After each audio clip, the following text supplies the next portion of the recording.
नमस्कार। चलिए आज एक जबरदस्त सफर पर निकलते हैं। एक ऐसा सफर जो हमें अंतरिक्ष की गहराइयों से लेकर उन ताकतों तक ले जाएगा जो हमारे अपने ग्रह, हमारी पृथ्वी को बनाती हैं। तो शुरू करते हैं। कभी सोचा है कि हम इस विशाल ब्रह्मांड में आखिर हैं कहां? एक मजेदार बात यह है कि हमारा सूरज, हमारी आकाशगंगा मिल्की वे के केंद्र में नहीं है। नहीं, बल्कि ये एक शांत से गैलेक्टिक सबर्ब में है और हमारे जिंदा रहने के लिए ये बहुत जरूरी है। अगर हम केंद्र के पास होते तो वहां का जबरदस्त रेडिएशन जीवन को पनपने ही नहीं देता। तो इस सफर में हम 5 पड़ावों से गुजरेंगे। हम अपने तारे यानी सूरज से शुरू करेंगे, फिर धरती के बिल्कुल केंद्र तक जाएंगे, इसकी सतह को समझेंगे, उन जबरदस्त ताकतों को जानेंगे जो इसे लगातार बदलती रहती हैं, और आखिर में इसके विशाल जलमार्गों की दुनिया को देखेंगे। तो चलिए पहले हिस्से से शुरू करते हैं, हमारे अपने तारे यानी सूरज से। ये रफ्तार है हमारे सूरज की, जिससे वो आकाशगंगा के केंद्र का चक्कर लगा रहा है। 250 किलोमीटर प्रति सेकंड। इसको ऐसे समझिए, जितनी देर में हम पलक झपकाते हैं उतनी देर में सूरज दिल्ली से जयपुर पहुंच जाता है। वाकई अविश्वसनीय है ना? तो ये सूरज इतनी एनर्जी लाता कहां से है? इसका राज है न्यूक्लियर फ्यूजन। ये सूरज का पावर हाउस है, एक ऐसा आसमानी इंजन जो अरबों सालों से बिना रुके चल रहा है। इसके कोर में हाइड्रोजन लगातार हीलियम में बदल रहा है और इसी प्रोसेस से वो एनर्जी निकलती है जो हमारी पृथ्वी पर जिंदगी को मुमकिन बनाती है। और ये पावर हाउस कितना शक्तिशाली है, अंदाजा लगाइए। सूरज हर एक सेकंड में 40 लाख टन मैटर को सिर्फ और सिर्फ एनर्जी में बदल देता है। जी हां, हर सेकंड। हमारे सोलर सिस्टम में ना प्लैनेट्स की 2 अलग अलग टीमें हैं। एक है अंदर के ग्रह जो छोटे और चट्टानी हैं, और दूसरी टीम है बाहर के ग्रहों की जो गैस के बहुत बड़े बड़े गोले हैं। और यहां एक मजेदार फैक्ट, शनि ग्रह यानी सैटर्न की डेंसिटी इतनी कम है कि अगर कोई बहुत बड़ा स्विमिंग पूल होता तो ये उस पर तैरता। चलिए अब सोलर सिस्टम से वापस अपने घर यानी पृथ्वी पर आते हैं और इसके अंदर झांक कर देखते हैं। धरती की परतों को समझने के लिए एक तरबूज के बारे में सोचिए। सबसे बाहर का हरा छिलका वो है क्रस्ट, बीज का लाल हिस्सा है मेंटल, और सबसे अंदर जहां बीज होते हैं वो है कोर। और इन्हें याद रखने के लिए छोटे नाम भी हैं, सियाल, सीमा और निफिर। ये नाम उन एलिमेंट से बने हैं जो इन परतों में पाए जाते हैं। और ये चार्ट देखिए, ये दिखाता है कि मैंटल कितना ज्यादा बड़ा है। हमारे ग्रह का 83% हिस्सा मैंटल है। हम जिस क्रस्ट पर रहते हैं वो तो बस 1% है, मतलब एक पतली सी पपड़ी जैसा। अब धरती के अंदर से निकलकर जरा इसकी सतह को समझते हैं। देखते हैं कि हम इस पर अपनी लोकेशन कैसे पता करते हैं। अक्षांश और देशांतर यानी लैटिट्यूड और लॉन्गिट्यूड, इसमें अक्सर कंफ्यूजन होता है ना? एक आसान तरीका है याद रखने का।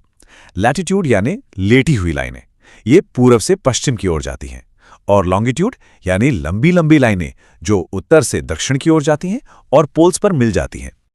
और ये लाइनें सिर्फ नक्शों पर नहीं है, इनका असर असली दुनिया में भी दिखता है। देखिए, अफ्रीका की कॉन्गो नदी इक्वेटर को एक नहीं बल्कि 2 बार काटती है, और ऐसा ही कुछ भारत की माही नदी करती है कर्क रेखा के साथ। कमाल है ना? ये दिखाता है कि भूगोल कितना दिलचस्प हो सकता है। अब बात करते हैं उन ताकतों की जो हमारी पृथ्वी को लगातार बदलती रहती हैं। वो ताकतें जो जमीन के नीचे से आती हैं, यानी ज्वालामुखी और भूकंप। मैग्मा और लावा में क्या फर्क है? ये सवाल बहुत आता है। जवाब बहुत आसान है, ये एक ही चीज है, पिघली हुई चट्टान। जब तक ये जमीन के नीचे है वो मैग्मा है, जैसे ही ज्वालामुखी से बाहर आई वो लावा बन गई। बस लोकेशन का फर्क है और कुछ नहीं। और जब हम ज्वालामुखी और भूकंप की बात करते हैं तो रिंग ऑफ फायर का जिक्र करना ही पड़ता है।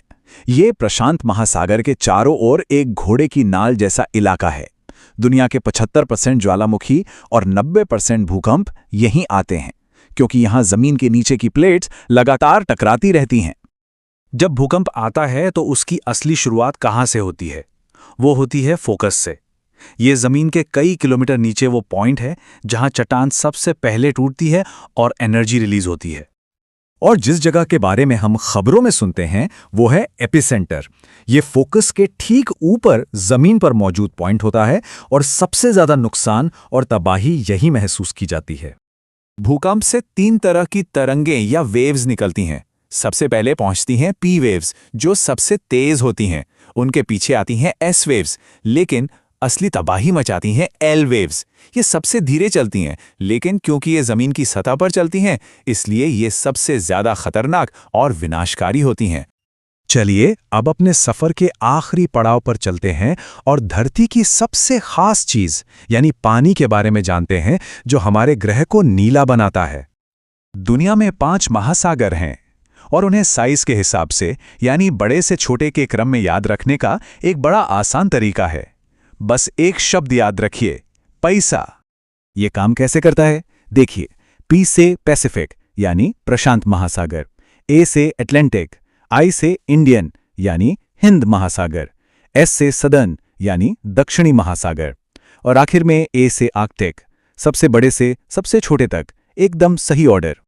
अब जरा पानी के इन संकरे रास्तों को देखिए। ये दुनिया की अर्थव्यवस्था की लाइफलाइन है। मलक्का स्ट्रेट तो एक सुपर हाईवे जैसा है, जहां से दुनिया का 1/4 व्यापार गुजरता है। और हॉर्मुज स्ट्रेट को दुनिया की एनर्जी आर्टरी कहते हैं, क्योंकि दुनिया का लगभग 20 से 25% तेल यहीं से जाता है। सोचिए ये कितने जरूरी हैं।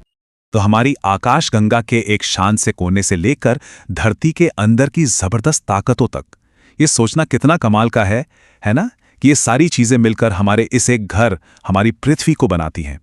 अगली बार जब रात में आसमान को देखें या अपने पैरों के नीचे की जमीन को महसूस करें, तो इस पूरे सफर को जरूर याद कीजिएगा।